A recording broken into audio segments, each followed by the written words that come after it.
आजकल लगभग हर माँ बाप अपने सपने, अपनी महत्वाकांक्षा अपने बच्चों से पूरी करना चाहते हैं। हमारे देश में इसका सबसे बड़ा एग्जाम्पल है क्लास 11th में साइंस के स्टूडेंट्स। ऑलमोस्ट 90% बच्चों के पेरेंट्स अपने बच्चों में भविष्य का डॉक्टर या इंजीनियर खोजते हैं। ऐसा क्यों?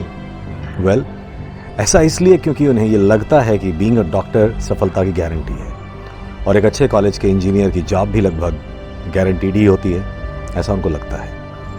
साइंस नहीं लेना चाहिए, ऐसा नहीं है, पर हर साइंस लेने वाला बच्चा साइंस बेस्ड कंपटीशन की तैयारी करे, ये किस किताब में लिखा है, कहाँ पढ़ लिया इन्होंने? पर यदि साइंस लेकर आपका बच्चा इंजीनियरिंग या मेडिकल की तैयारी नहीं कर रहा, तो क्या है ना, समाज में आपकी इज्जत थोड़ी कम हो जाती है और पैसे तो आपके पास है ही खर्च करने के लिए। और अंततः आपकी इज्जत की खातिर बच्चों को सब्जेक्ट बेस्ड कॉम्पिटिशन्स देने होते हैं।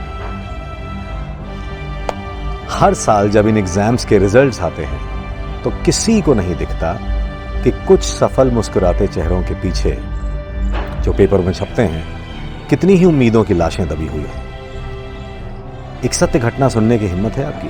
मतलब मुझे लगा कि सुनाना चाहिए कि नहीं, पर पूछ रहा हूं, अगर है तो सुनिए।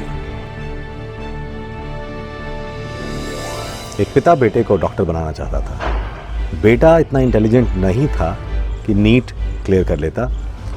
लड़के को तो कैसे भी करके डॉक्टर बनाना था, इसलिए पैसों के दम पर एक अच्छे प्राइवेट कॉलेज में MBBS की सीट खरीदने का जुगाड़ कर लिया गया। इधर उधर से करके 35-40 लाख रुपए दलालों को दिए और फाइनली लड़के का एडमिशन करा दिया गया। पर अफसोस, एक्सट्रीमली कॉम्पिटिटिव एनवायरनमेंट के प्रेशर और पढ़ाई के लोड को बच्चा कोप अप नहीं कर पाया। मेडिकल कॉलेज में फेल होने लगा, डिप्रेशन में रहने लगा। एक बार रक्षाबंधन पर जब बच्चा घर आया तो वो दिख रहा था कि काफ़ी डिप्रेस्ड है और 3 दिन बाद उसने घर में ही फांसी लगा के आत्महत्या कर ली।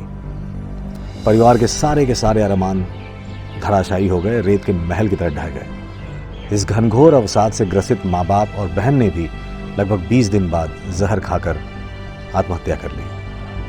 अपने बेटे को डॉक्टर बनाने की झूठी महत्वाकांक्षा ने पूरा का पूरा परिवार ले लिया।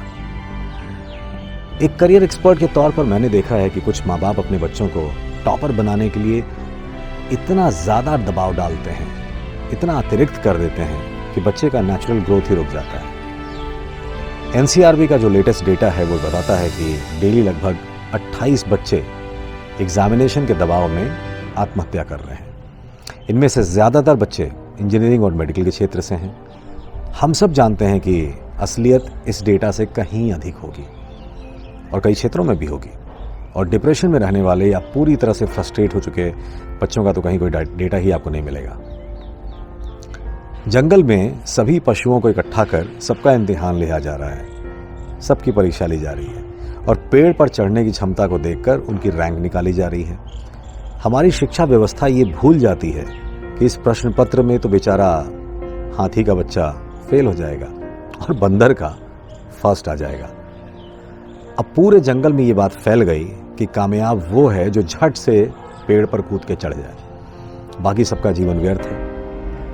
इसलिए उन सब जानवरों के जिनके बच्चे कूद के झटपट पेड़ पर नहीं चढ़ पाए, उनके लिए सब्जेक्ट बेस्ड एक्सपर्ट्स बुलाए गए या उनके पास बच्चों को भेजा गया। चल पड़े हाथी, जिराफ, शेर और हिरन और समंदर की सारी मछलियां अपने बच्चों के साथ इन सब्जेक्ट नॉलेज के एक्सपर्ट्स के पास खूब सारे पैसे खर्च करके और मोटिवेट करके ये देखने कि ऐसा करके हमारा बच्चा भी एक दिन पेड़ पर चढ़ जाएगा और हमारा भी नाम इससे रोशन होगा। हाथी के घर लड़का हुआ तो उसने उसे गोद में लेके कहा, हमारी जिंदगी का एक ही मकसद है कि हमारा बेटवा पेड़ पर चढ़ जाए। और जब बेटवा पेड़ पर नहीं चढ़ पाया तो हाथी के परिवार ने खुदकुशी कर ली। अपने बच्चे को पहचानिए, वो क्या है ये जानिए। हाथी है या शेर, चीता है, लकड़बग्घा है, जिराफ है, ऊंट है या मछली है या फिर हंस, मोर या कोयल, क्या पता वो सिर्फ एक चींटी हो। और हाँ, यदि चींटी है आपका बच्चा तो हताश निराश बिल्कुल ना हो। चींटी इस धरती का सबसे हार्ड वर्किंग जीव है, ये आपको जरूर पता होगा या होना चाहिए। और अपने खुद के वजन की तुलना में एक चींटी 1000 गुना ज्यादा वजन उठा सकती है और ये काम कोई और नहीं कर सकता। इसलिए अपने बच्चों की क्षमता को उसके एप्टीट्यूड और इंटरेस्ट को परखें और जीवन में आगे बढ़ने के लिए प्रोत्साहित करें, न कि बिना उसकी काबिलियत को जाने उसे डिप्रेशन की तरफ धकेलें। और उसे कुछ भी बनाने की ज़रूरत ही क्या है, बल्कि ये जानने की ज़रूरत है कि वो कौन है, उसकी पर्सनालिटी और उसका नेचर क्या है, और उसका व्यक्तिगत सर्वश्रेष्ठ इन सब चीज़ों को बेस बनाकर क्या हो सकता है। पर आप ये सब जानेंगे कैसे? कितना वक्त बिताया है आपने अपने बच्चों के साथ, और कितना उनको जानने की कोशिश की है? उनकी करियर काउंसलिंग कराई है? नहीं, मैक्सिमम ने नहीं।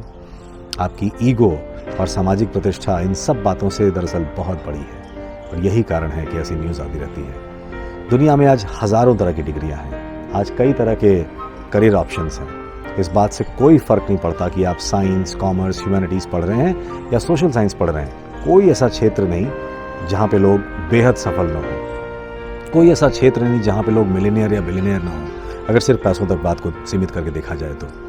और आने वाले समय के टॉप करियर ऑप्शंस तो आज शायद एग्जिस्ट भी नहीं करते।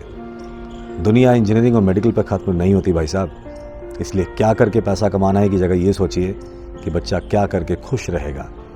अब भी मौका है आपके पास। अपने बच्चे को कुछ बनाने पर नहीं, बल्कि उनके बने रहने पर ध्यान दीजिए। You just start loving your kids as they are.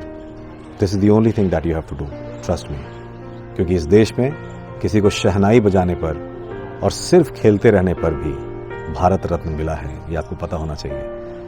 यदि इस वीडियो ने आपकी आंखें खोली हों तो इसे शेयर ज़रूर करें।